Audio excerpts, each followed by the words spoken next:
इस वीडियो में हम बात करेंगे पीआईएल की एकेडमिक डेफिनेशन, इसके इतिहास, ये कहाँ फाइल की जा सकती है, इससे जुड़े इश्यूज, बेनिफिट्स, कंट्रोवर्सीज और देखेंगे पीआईएल से जुड़े कुछ हिस्टोरिकल केसेस को।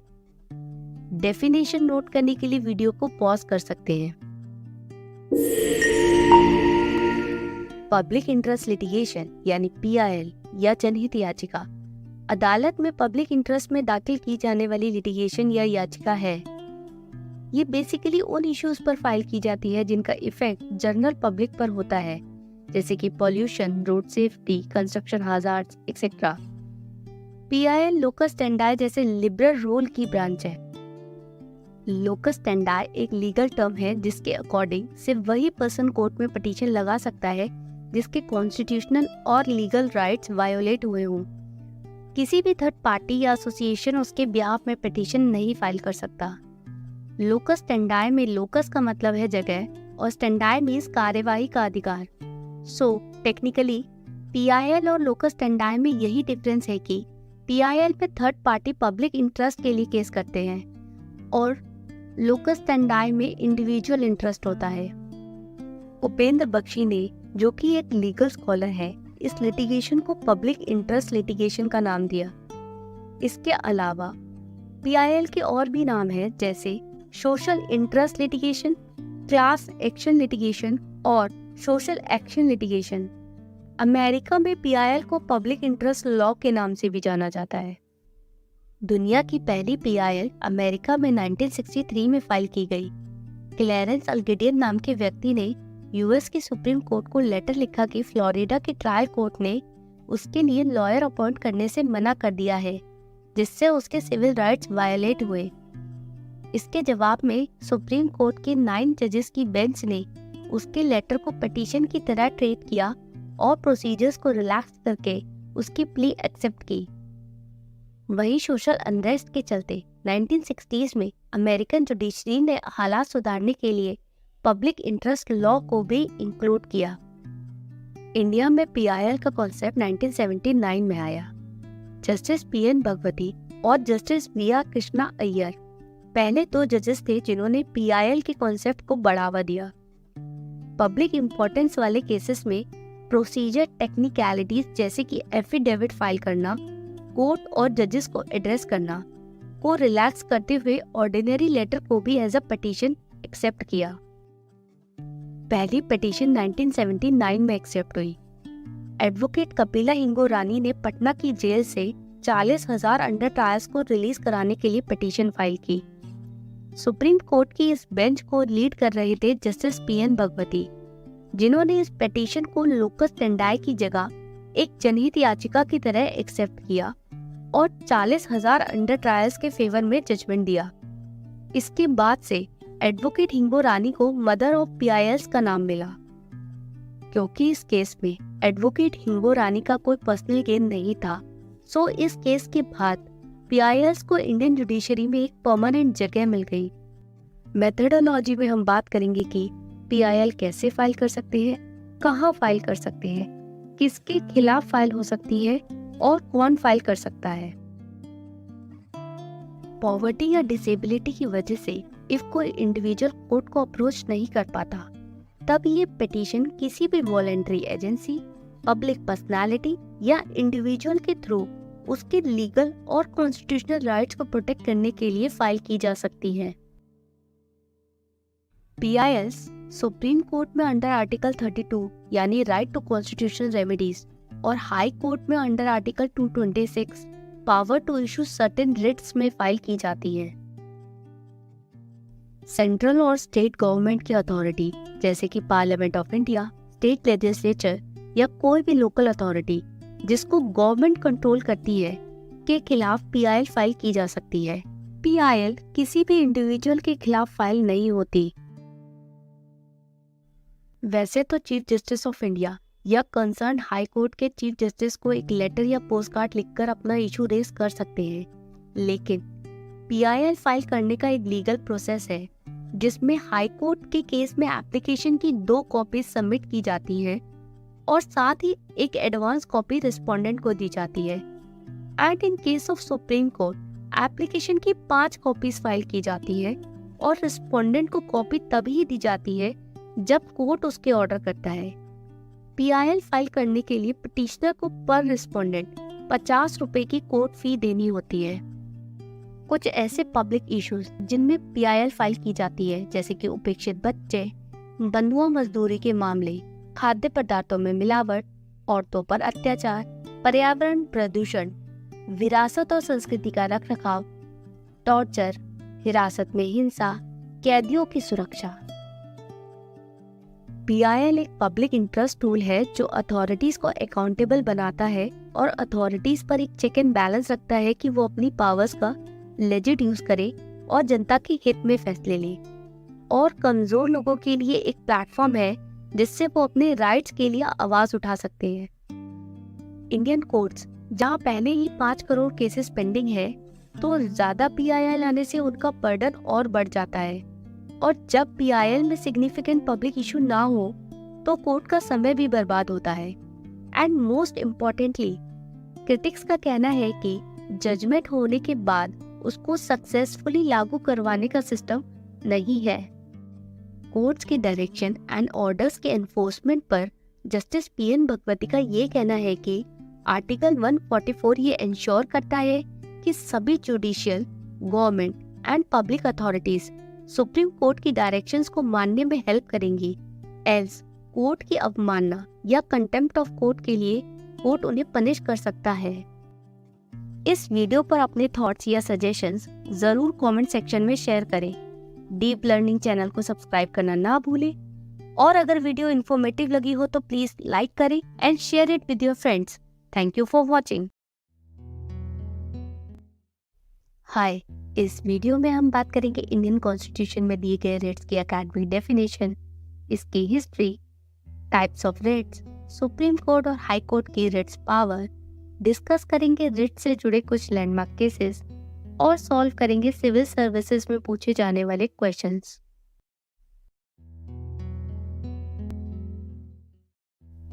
रिट्स एक तरह के रिटन ऑर्डर्स और डायरेक्शंस होते हैं जो या तो सुप्रीम कोर्ट अंडर आर्टिकल 32 यानी राइट टू रेमेडीज या हाई कोर्ट में अंडर आर्टिकल 226 यानी writs power of high court के तहत इशू किए जाते हैं।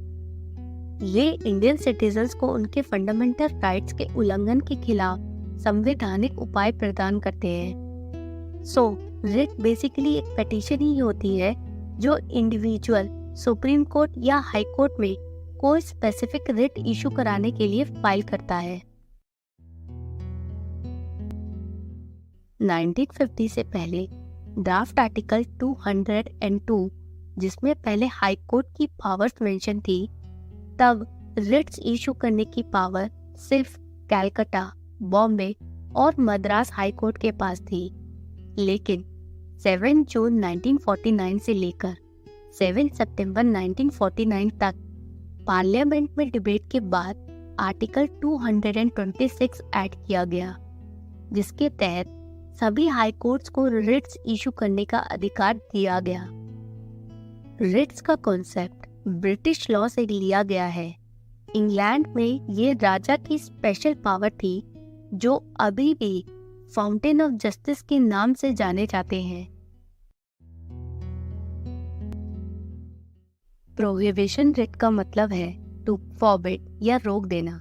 Higher court prohibition writ issue करता है एक लोअर कोर्ट के अगेंस्ट, ताकि लोअर कोर्ट अपनी ज्यूरिडिक्शन या क्षेत्र अधिकार को पार ना कर सके। प्रोहिबिशन रिट सिर्फ जुडिशियल और क्वासी जुडिशियल अथॉरिटीज के खिलाफ इशू की जाती है, but administrative authorities, legislative bodies और इंडिविजुअल्स के अगेंस्ट नहीं होती है। Let's discuss a notable prohibition writ case. इस केस में पिटिशनर थे ब्रिज खंडेलवाल। इन्होंने दिल्ली हाई कोर्ट में यूनियन ऑफ इंडिया के खिलाफ कच्चातीवू आइलैंड को बिना कॉन्स्टिट्यूशनल अमेंडमेंट के श्रीलंका को देने से रोकने के लिए प्रोहिबिशन रिट फाइल की, बट कोर्ट ने ये कहकर रिट डिसमिस कर दी कि इस एक्शन में पिटिशनर के कोई भी फंडामेंटल राइट्स वायोलेट नहीं हुए हैं और कच्चातीवू में ना ही उसका कोई स्टेक है। सो प्रोहिबिशन रिट किसी एक्शन को रोकने के लिए इस्तेमाल की जाती है। सर्शोरैरी का मतलब है टू सर्टिफाई या प्रमाणित करना। ये रिट एक हायर कोर्ट द्वारा लोअर कोर्ट या ट्राइब्यूनल के आदेशों को रद्द करने या उनके केसेस को ट्रांसफर करने के लिए इशू की जाती है। ये रिट ऑर्डर्स रोकने के साथ साथ न्यायपालिका में गलतियों को दूर करने का भी काम करती है, इसीलिए इसे क्यूरेटिव या क्योर करने वाली रिट भी कहते हैं। 1991 से पहले सर्शोरैरी रिट जुडिशियल और क्वासी जुडिशियल अथॉरिटीज के खिलाफ ही जारी की जा सकती थी और एडमिनिस्ट्रेटिव अथॉरिटीज के खिलाफ नहीं, लेकिन 1991 में कोर्ट के रूल्स एंड प्रोसीजर्स में अमेंडमेंट के बाद इसे एडमिनिस्ट्रेटिव अथॉरिटीज के खिलाफ भी इशू किया जाने लगा। Let's talk on Harivishnu Kamath versus Syed Ahmed Ishaq case. इस मामले में पिटिशनर थे हरिविष्णु कामत। उनका कहना था कि पहले रिस्पोंडेंट के गिनाए गए 301 वोट्स को रिजेक्ट किया जाना चाहिए बिकॉज ही बिलीव्ड कि ये वोट रूल 28 के तहत इम्पोर्टेंट आइडेंटिफिकेशन मार्क्स नहीं रखते थे, जिससे चुनाव के नतीजों पर फर्क पड़ा था। इस पिटीशन को पहले इलेक्शन ट्राइब्यूनल ने इलेक्शन रिजल्ट पर इसके फर्क ना पड़ने के बेसिस पर डिसमिस किया। बाद में बॉम्बे हाई कोर्ट की नागपुर बेंच ने इलेक्शन ट्राइब्यूनल के जजमेंट को इलीगल बताकर सर्शोरैरी रिट इशू की। फिर ये केस सुप्रीम कोर्ट भी गया, बट वहां पर भी इलेक्शन ट्राइब्यूनल को हाई कोर्ट के ज्यूरिडिक्शन के अंदर माना गया। इस तरह सर्शोरैरी रिट ना सिर्फ एक्शन को रोक सकती है पर क्वैश भी कर सकती है। मैंडेमस का मतलब है वी कमांड या हम आदेश देते हैं। ये रिट उन पब्लिक ऑफिशियल्स के खिलाफ इशू की जाती है जो अपना काम ठीक से नहीं करते या काम ही नहीं करते। मैंडेमस रिट के इशुएंस पर उन्हें अपना काम दोबारा शुरू करना पड़ता है। Mandamus writ government, public officials, inferior courts, tribunals and public corporations के खिलाफ जारी की जाती है। इसे private individuals, president and governors and chief justice के अगेंस्ट इशू नहीं किया जा सकता। बेसिकली ये केस वुमेन प्रिजनर्स के कस्टोडियल वायलेंस से जुड़ा था। इसमें पिटिशनर शीला बरसे, एक पत्रकार ने सुप्रीम कोर्ट को एक लेटर लिखा जिसमें उन्होंने वुमेन प्रिजनर्स के साथ होने वाले कस्टोडियल वायलेंस को लेकर शिकायत की। कोर्ट ने इस लेटर को as mandamus writ petition accept किया और देश भर की जेलों में एक सेफ कस्टडी को लेकर गाइडलाइंस इशू की। सो मैंडेमस बेसिकली मैंडेटरी एक्शंस लेने का ऑर्डर है। हबीस कॉर्पस का मीनिंग है किसी बॉडी का होना। इस रिट का पर्पस किसी इंडिविजुअल को इलीगल डिटेंशन या हिरासत से मुक्त कराना होता है। अगर कोई इंडिविजुअल किसी कॉम्पिटेंट अथॉरिटीज के ऑर्डर से डिटेन किया जाता है तो इस रिट का यूज नहीं कर सकते। Habeas corpus writ public officials और प्राइवेट इंडिविजुअल्स के अगेंस्ट इशू की जाती है। हबीस कॉर्पस का use military detention, preventive detention, judicial orders, immigration detention और नेशनल सिक्योरिटी डिटेंशन के केसेस में नहीं कर सकते। Moving to habeas corpus example case. इस केस में रिट पिटिशनर थे जबलपुर के एडिशनल डिस्ट्रिक्ट मजिस्ट्रेट, जिनकी पिटीशन थी कि इमरजेंसी जैसी सिचुएशन में अंडर आर्टिकल 226 हबीस कॉर्पस के रिट या किसी भी दूसरी रिट को लेकर कोर्ट के पास जाने का अधिकार नहीं होना चाहिए। सुप्रीम कोर्ट ने 4:1 की मेजॉरिटी से स्टेट के इंटरेस्ट में हबीस कॉर्पस या बाकी रिट्स को इमरजेंसी के दौरान सस्पेंडेड ही रखा। In short, habeas corpus illegal detention से तो बचाता है, बट जरूरी है कि डिटेंशन नेशनल सिक्योरिटी और इमरजेंसी की वजह से ना हुआ हो। क्यों वारंटो का मतलब है बाय व्हाट अथॉरिटी और वारंट या किस अधिकार से। कोर्ट इस रिट को उन पब्लिक ऑफिशियल्स के खिलाफ इशू करता है जिन्होंने अपनी पोजीशन अनलॉफुली होल्ड की हो। फॉर एग्जाम्पल, अगर mister x income tax office में ऑफिसर है बट उसके एजुकेशनल डॉक्यूमेंट्स फेक है, दैट मीन्स उसने ये पोजीशन को अनलॉफुली होल्ड किया है।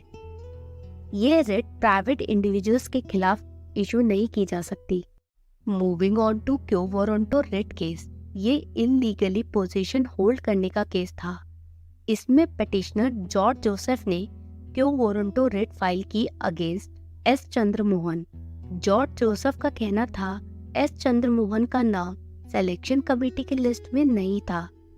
ये केस पहले हाई कोर्ट में गया, वहां एस चंद्रमोहन की अपॉइंटमेंट को क्वैश कर दिया, लेकिन फिर सुप्रीम कोर्ट ने एविडेंस के बेसिस पर हाई कोर्ट के फैसले को रद्द कर दिया और रिट पिटीशन को डिसमिस कर दिया। सो क्यो वारंटो सीधे सीधे किसी इंडिविजुअल को अनलॉफुली पोजीशन होल्ड करने से हटाने की रिट है। सुप्रीम कोर्ट केवल फंडामेंटल राइट्स के एनफोर्समेंट के लिए ही रिट्स इशू कर सकता है, लेकिन हाई कोर्ट फंडामेंटल राइट्स के साथ साथ लीगल राइट्स के लिए भी रिट इशू कर सकता है। सुप्रीम कोर्ट इंडिविजुअल या गवर्नमेंट के खिलाफ पूरे भारत में कहीं भी रिट इशू कर सकती है, जबकि हाई कोर्ट इंडिविजुअल या गवर्नमेंट के खिलाफ अपने ज्यूरिसडिक्शन के अंडर ही रिट इशू कर सकती है, लेकिन हाई कोर्ट उन केसेस में अपने ज्यूरिसडिक्शन के बाहर भी रिट इशू कर सकती है जब मैटर उनके ज्यूरिसडिक्शन में रेज हुआ हो। आर्टिकल 32 के तहत रेमेडी भी एक फंडामेंटल राइट में ही आता है और इसीलिए सुप्रीम कोर्ट अपनी रिट पावर का यूज करने से इनकार नहीं कर सकता, लेकिन आर्टिकल 226 में रेमेडी देने पर हाई कोर्ट का अधिकार है, इसीलिए हाई कोर्ट इस पावर का यूज करने से इनकार कर सकता है। कुछ प्रकार के रिट्स को दूसरे रिट से अधिक महत्व दिया जाता है। फॉर एग्जाम्पल, इंडिया में हबीस कॉर्पस रिट को फंडामेंटल और सबसे प्रभावशाली माना जाता है क्योंकि ये सीधा इंडिविजुअल की लिबर्टी से रिलेटेड है। दूसरे रिट्स जैसे मेंडामस, प्रोहिबिशन, सर्चुरारी और क्यो वारंटो हबीस कॉर्पस के साथ कॉम्प्लीमेंट्री की तरह देखे जा सकते हैं। अलग अलग पर्पस को सर्व करते हुए ये सब एक ही जुडिशियल रिव्यू का फ्रेमवर्क मेंटेन करते हैं। कुछ मामलों में अलग अलग पहलुओं के समाधान के लिए एक साथ कई रिट्स मांगे जा सकते हैं। फॉर एग्जाम्पल, पिटिशनर अपने अनलॉफुल डिटेंशन को चैलेंज करने के लिए हबीस कॉर्पस रिट फाइल कर सकता है। साथ ही अपने केस से रिलेटेड किसी पब्लिक ऑफिशियल को उसकी ड्यूटी कराने के लिए मैंडेमस रिट भी मांग सकता है। कभी कभी लीगल प्रोसीडिंग्स के दौरान रिट्स एक दूसरे के साथ रिलेशन फॉर्म करते हैं। फॉर एग्जाम्पल, सर्चुरारी रिट इशू होने पर जब लोअर कोर्ट के फैसलों का रिव्यू होता है, ऑटोमेटिकली प्रोहिबिशन रिट की तरह लोअर कोर्ट का फैसला रुक जाता है। Exhaustion of remedies, in some cases एक पार्टी को कोर्ट या ट्राइब्यूनल से रिट मांगने से पहले सभी अवेलेबल रेमेडीज का इस्तेमाल करना होता है। अगर पिटिशनर ने सभी ऑल्टरनेटिव रेमेडीज का इस्तेमाल नहीं किया है तो कोर्ट ऐसी रिट्स को डिक्लाइन कर सकता है। टाइम लिमिटेशंस, सर्चुरारी और क्यो वारंटो रिट के केसेस में लोअर कोर्ट और ट्राइब्यूनल के डिसीजन के बाद एक लिमिटेड टाइम फ्रेम में ही हायर कोर्ट में कॉन्टेस्ट कर सकते हैं, उसके बाद नहीं कर सकते। Attempt these questions and comment your answers below.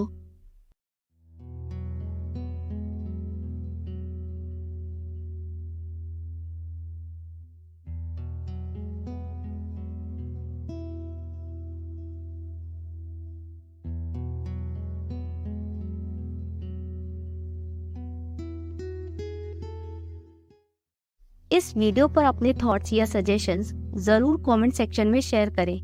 Deep learning channel को सब्सक्राइब करना ना भूलें और अगर वीडियो इन्फॉर्मेटिव लगी हो तो प्लीज लाइक करें and share it with your friends. Thank you for watching.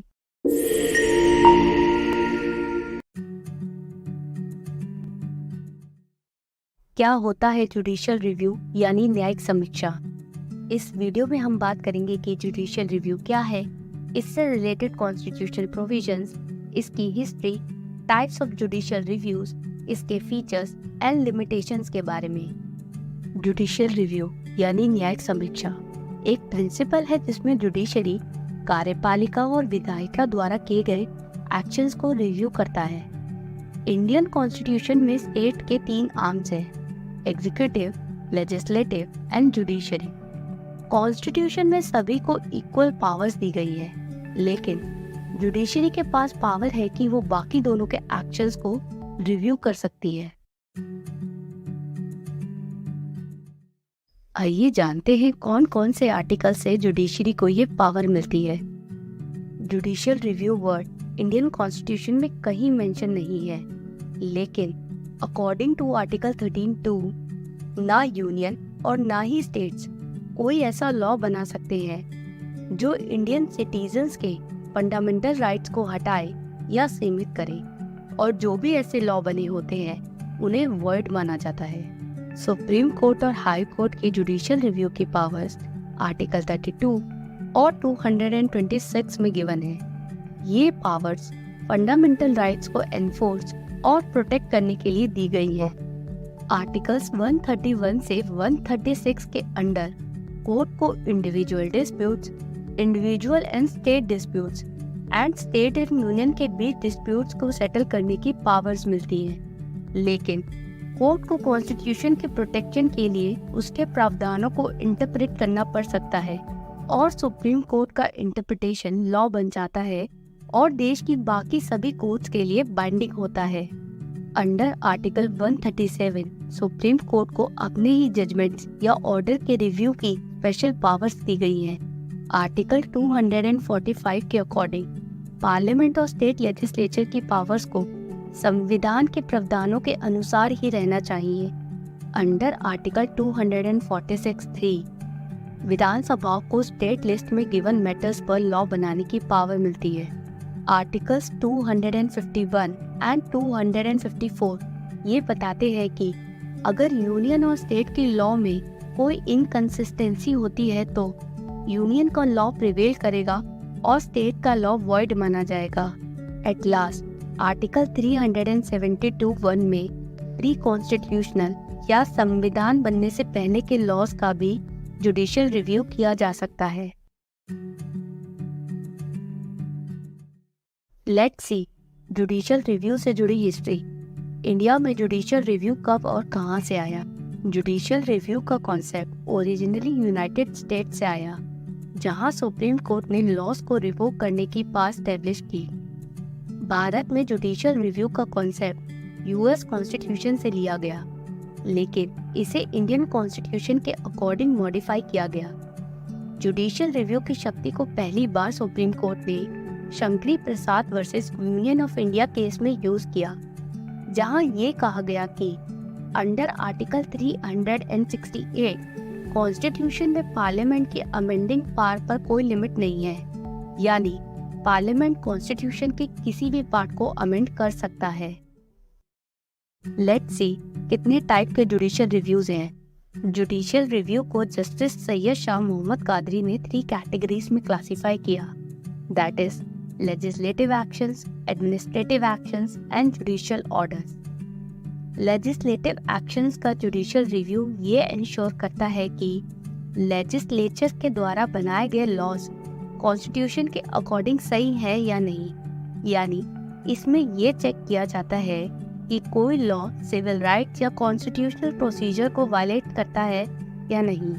Administrative action, जब भी गवर्नमेंट एजेंसीज अपना काम कॉन्स्टिट्यूशन में दिए हुए रूल्स एंड रेगुलेशंस के अकॉर्डिंग नहीं करते तो उन एक्शंस को जुडिशियल रिव्यू के जरिए स्क्रूटनाइज किया जाता है।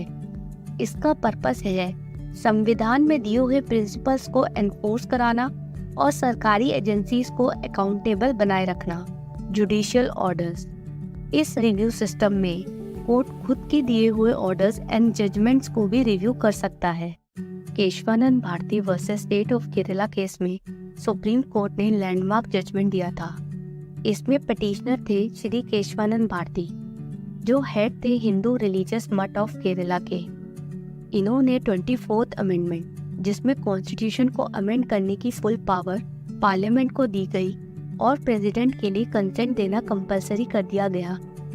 25th अमेंडमेंट, जिसमें राइट टू प्रॉपर्टी को फंडामेंटल राइट से हटा दिया गया, और 29th अमेंडमेंट, जिसमें सरकार को रिलीजियस लैंड लेने का फुल अधिकार दिया गया।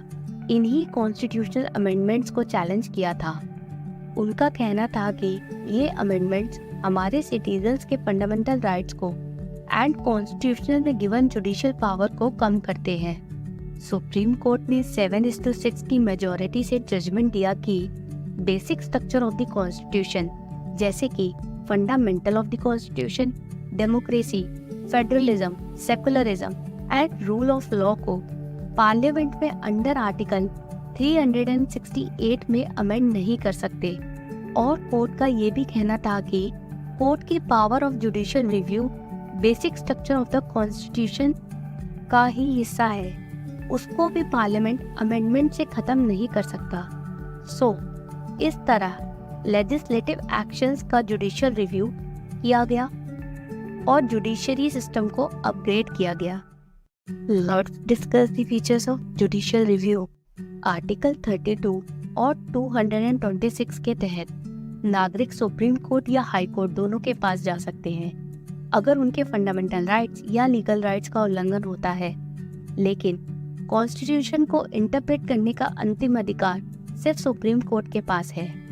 सभी लॉज, ऑर्डर्स, बायलॉज यानी रूल्स एंड रेगुलेशंस, ऑर्डिनेंस और कॉन्स्टिट्यूशनल अमेंडमेंट्स और बाकी सारी सूचनाएं जो केंद्र या राज्य सरकारों द्वारा जारी की जाती हैं, सब जुडिशियल रिव्यू के अधीन होती हैं। सुप्रीम कोर्ट या हाई कोर्ट किसी भी ऐसे सो मोटो एक्शन यानी खुद से जुडिशियल रिव्यू नहीं करते, बल्कि इसके लिए पिटीशन फाइल की जाती है। जुडिशियल रिव्यू इंडियन कॉन्स्टिट्यूशन के आर्टिकल 21 में दिए गए प्रोसीजर एस्टैब्लिश्ड बाय लॉ के प्रिंसिपल द्वारा गवर्न किया जाता है। लॉ को कॉन्स्टिट्यूशनली क्वालिफाई करना पड़ता है, तभी इसे लॉ बनाया जा सकता है। अदरवाइज कोर्ट ऐसे लॉ को नल एंड वॉइड डिक्लेयर कर सकता है। आइए जानते हैं जुडिशियल रिव्यू का हमारे सिस्टम में क्या महत्व है। जुडिशियल रिव्यू ये एग्जीक्यूटिव्स की मनमानियों को रोकता है और नागरिकों के फंडामेंटल राइट्स को प्रोटेक्ट करता है। साथ ही इंडिपेंडेंट जुडिशरी के लिए ये बहुत इम्पोर्टेंट है और कॉन्स्टिट्यूशन की सुप्रीमेसी बनाए रखने के लिए भी बहुत नेसेसरी है। लेजिस्लेचर और एग्जीक्यूटिव्स को अपनी पावर का मिसयूज करने से भी रोकता है और ये मदद करता है केंद्रीय और राज्य सरकारों के बीच संतुलन बनाए रखने में। अब डिस्कस करते हैं जुडिशियल रिव्यू के लिमिटेशंस।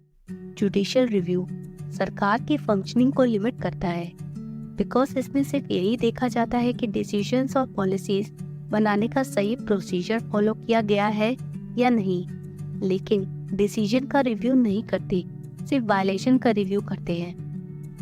जो जुडिशियल ओपिनियन जजेस एक केस में देते हैं वो दूसरे केस के लिए रूलिंग का स्टैंडर्ड बन जाता है। जुडिशियल रिव्यू की पावर सिर्फ सुप्रीम कोर्ट और हाई कोर्ट जैसे कोर्ट्स के पास है, लोअर कोर्ट के पास नहीं। कोर्ट की बार बार इंटरवेंशन से लोगों में सरकार की इंटीग्रिटी, क्वालिटी और एफिशिएंसी पर विश्वास कम हो सकता है। जुडिशरी पॉलिटिकल क्वेश्चंस और पॉलिसी मैटर्स में तब तक इंटरफेयर नहीं कर सकती जब तक बहुत नेसेसरी ना हो। जब ये एग्जिस्टिंग लॉज को ओवरराइड करता है तब ये कॉन्स्टिट्यूशन में दिए गए पावर्स की लिमिट को वायलेट करता है। इंडिया में सेपरेशन ऑफ फंक्शन फॉलो किया जाता है instead of separation of powers. इस वीडियो पर अपने थॉट्स या सजेशंस जरूर कमेंट सेक्शन में शेयर करें। डीप लर्निंग चैनल को सब्सक्राइब करना ना भूलें और अगर वीडियो इन्फॉर्मेटिव लगी हो तो प्लीज लाइक करें and share it with your friends. Thank you for watching. हमारे पिछले वीडियोस में हमने बात की कि कैसे कोई इंडिविजुअल अपने ह्यूमन राइट्स या कॉन्स्टिट्यूशनल राइट्स को लेकर कोर्ट में रिट पिटीशन या PIL फाइल कर सकता है। यानी ये कहा जा सकता है कोर्ट किसी इंडिविजुअल की ऑलमोस्ट हर प्रॉब्लम पर सुनवाई कर सकता है और इसका मतलब ये भी है कि कोर्ट खुद को केसेस से ओवरलोड करता है। इस वीडियो में हम देखेंगे कि जुडिशरी केसेस लेने से को कैसे रोकती है। थियोरेटिकली जुडिशियल रेस्ट्रेंट एक कॉन्सेप्ट है जो जुडिशरी को अपनी पावर यूज करने से रोकता है। जुडिशियल रेस्ट्रेंट जुडिशियल एक्टिविज्म का ऑपोजिट कॉन्सेप्ट है, जहां जजेस एग्जीक्यूटिव और लेजिस्लेटिव ब्रांच के मैटर्स में इंटरफेयर करने से खुद को रोकते हैं। पर किस तरह कोई कोर्ट डिसाइड करता है कि उन्हें किस मैटर पे ओपिनियन देना चाहिए या नहीं। अब जानते हैं जुडिशरी कैसे डिसाइड करती है कि कहाँ जुडिशियल रिस्ट्रेन का यूज करना है और कहाँ नहीं। जुडिशियल रिस्ट्रेन यूज करने के बेसिकली 2 मेथड्स हैं। पहला, प्रीसेंडेंट, जिसका मतलब है कि अगर कोई आइडेंटिकल केस पहले भी कोर्ट में आया हो एंड प्रीवियस जजेस ने उसमें रिस्ट्रेन का यूज किया हो तो करंट जजेस उसको एज अ रेफरेंस केस लेते हैं और जुडिशियल रिस्ट्रेन का यूज करते हैं। इस प्रोसेस को स्टारे डिसाइसिस भी कहते हैं।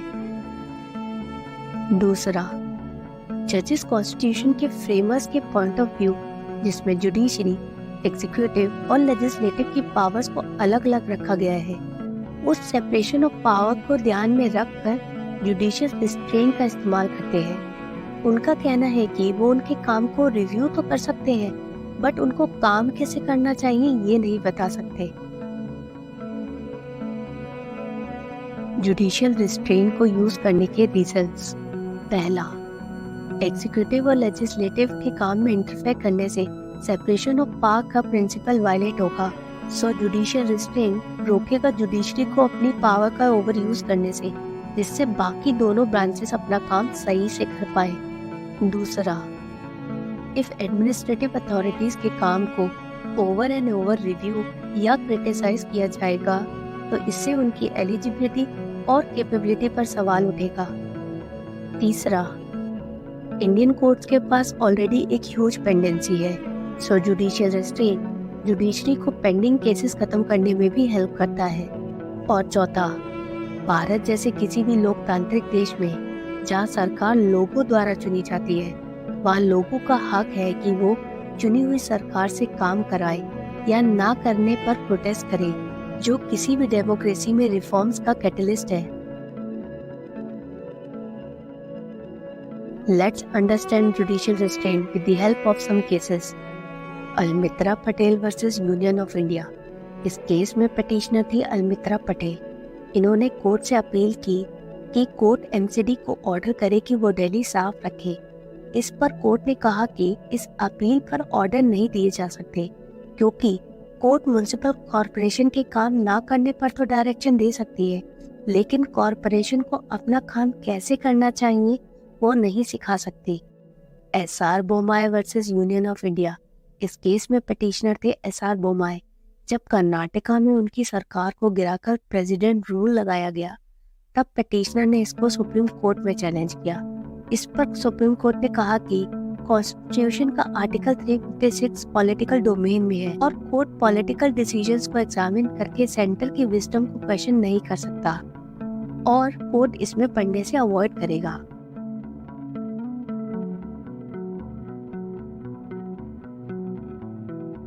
गवर्नमेंट अलग अलग तरह की होती है, जैसे कि monarchy, oligarchy, authoritarian, totalitarian and democracy.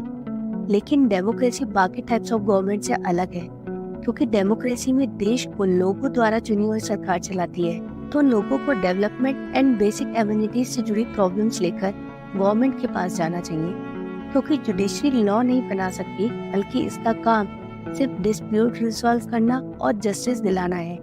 तो सेपरेशन ऑफ पावर को मेंटेन रखने और देश में डेमोक्रेटिक सिस्टम बनाए रखने के लिए जुडिशियल रिस्ट्रेन का यूज किया जाता है। Let's discuss what is the difference between overreach and restraint। जब जुडिशरी समाज और लोगों को प्रोटेक्ट करने के लिए अपनी जुडिशियल पावर का यूज करता है तो उसको जुडिशियल एक्टिविज्म कहेंगे, लेकिन जब जुडिशरी अपने दायरे से बाहर जाकर लेजिस्लेटिव और एग्जीक्यूटिव के काम में इंटरफेयर करता है वो जुडिशियल ओवररीच कहलाएगा। ओवररीच को सिंपली जुडिशरी को उसके दायरे से बाहर काम करने को भी कह सकते हैं। ओवररीच को एग्जाम्पल से समझते हैं, जैसे कि 2019 में Rajiv Sharma versus state of Bengal case में प्रियंका शर्मा जो युवा मोर्चा लीडर है, उन्होंने अपने फेसबुक अकाउंट पर एक मीम शेयर किया जिस पर कोर्ट ने बेल ग्रांट करके अपोलोजाइज करने को कहा और ये कहा कि आर्टिकल 19(1) फ्रीडम ऑफ स्पीच वहाँ नल एंड वॉइड हो जाता है जब किसी और के राइट्स का उल्लंघन हो। इस वीडियो पर अपने थॉट्स या सजेशंस जरूर कमेंट सेक्शन में शेयर करें। डीप लर्निंग चैनल को सब्सक्राइब करना ना भूलें और अगर वीडियो इन्फॉर्मेटिव लगी हो तो प्लीज लाइक करें and share it with your friends. Thank you for watching.